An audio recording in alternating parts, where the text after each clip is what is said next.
कोई एक जिज्ञासु व्यक्ति एक दिन बुद्ध के पास आया। उसका नाम मौलुंक पुत्र था। वह एक बड़ा ब्राह्मण विद्वान था। 500 शिष्यों के साथ बुद्ध के पास आया था।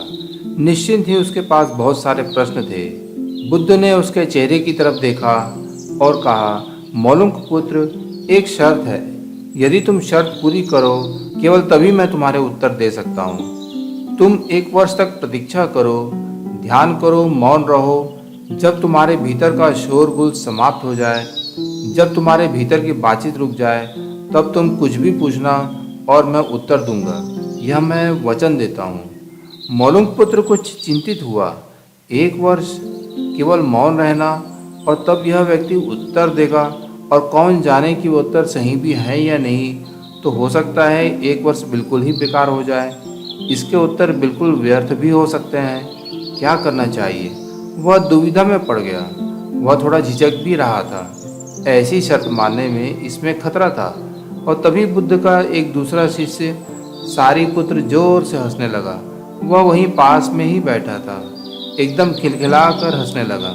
मौलुंक पुत्र और भी परेशान हो गया। उसने कहा, बात क्या है? तुम क्यों हंस रहे हो? सारीपुत्र ने कहा, इनकी मत सुनना, ये बहुत धोखेबाज है। इन्होंने मुझे भी धोखा दिया जब मैं यहाँ आया था। तुम्हारे तो केवल 500 शिष्य हैं, मेरे 5000 थे। मैं बड़ा ब्राह्मण था, देश विदेश में मेरी ख्याति थी। इन्होंने मुझे फुसला लिया। इन्होंने कहा, साल भर प्रतीक्षा करो, मौन रहो, ध्यान करो और फिर पूछना, मैं उत्तर दूंगा। और साल भर बाद कोई प्रश्न बचा ही नहीं, तो मैंने कभी कुछ पूछा ही नहीं, और इन्होंने कभी कोई उत्तर भी नहीं दिया। यदि तुम पूछना चाहते हो तो अभी पूछ लो।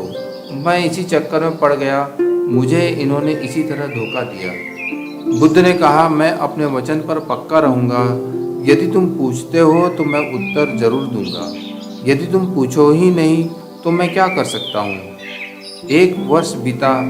मौलुंक पुत्र ध्यान में उतर गया और मौन होता गया। भीतर की बातचीत समाप्त हो गई। भीतर का कोलाहल रुक गया। वह बिल्कुल भूल गया कि कब 1 वर्ष बीत गया। कौन फिक्र करता है जब प्रश्न ही न रहे? तो कौन उत्तरों की फिक्र करता है? एक दिन अचानक बुद्ध ने पूछा, यह वर्ष का अंतिम दिन है। इसी दिन तुम 1 वर्ष पहले यहाँ आए थे, और मैंने तुम्हें वचन दिया था कि 1 वर्ष बाद तुम जो पूछोगे मैं उत्तर दूंगा। मैं उत्तर देने को तैयार हूँ। तुम अब प्रश्न पूछो।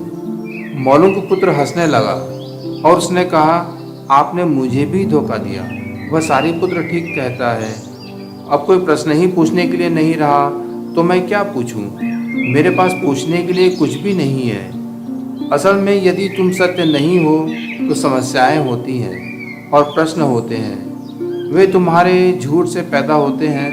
तुम्हारे स्वप्न, तुम्हारी निद्रा से वे पैदा होते हैं। जब तुम सत्य, प्रामाणिक, मौन, समग्र होता हो, वे तिरोहित हो जाते हैं। बुद्ध ने आगे कहा, मेरी समझ ऐसी है, मन की एक अवस्था है जहाँ केवल प्रश्न होते हैं, और मन की एक अवस्था है जहाँ केवल उत्तर होते हैं, और वे कभी साथ साथ नहीं होते। यदि तुम अभी भी पूछ रहे हो तो तुम उत्तर ग्रहण नहीं कर सकते। मैं उत्तर दे सकता हूँ, लेकिन तुम उसे ले नहीं सकते। यदि तुम्हारे भीतर प्रश्न उठने बंद हो गए हैं तो मुझे उत्तर देने की कोई ज़रूरत ही नहीं है। तुम्हें उत्तर मिल जाता है, किसी प्रश्न का उत्तर नहीं दिया जा सकता। मन की एक ऐसी अवस्था उपलब्ध करनी होती है जहाँ कोई प्रश्न ही नहीं उठते। मन की प्रश्न रहित अवस्था ही एकमात्र उत्तर है। यही तो ध्यान की पूरी प्रक्रिया है। प्रश्नों को गिरा देना, भीतर चलती बातचीत को गिरा देना। जब भीतर की बातचीत रुक जाती है तो ऐसा असीम मौन छा जाता है। उस मौन में हर चीज का उत्तर मिल जाता है। हर चीज सुलझ जाती है। शाब्दिक रूप से नहीं, अस्तित्वगत रूप से सुलझ जाती है। कहीं कोई समस्या ही नहीं रह जाती।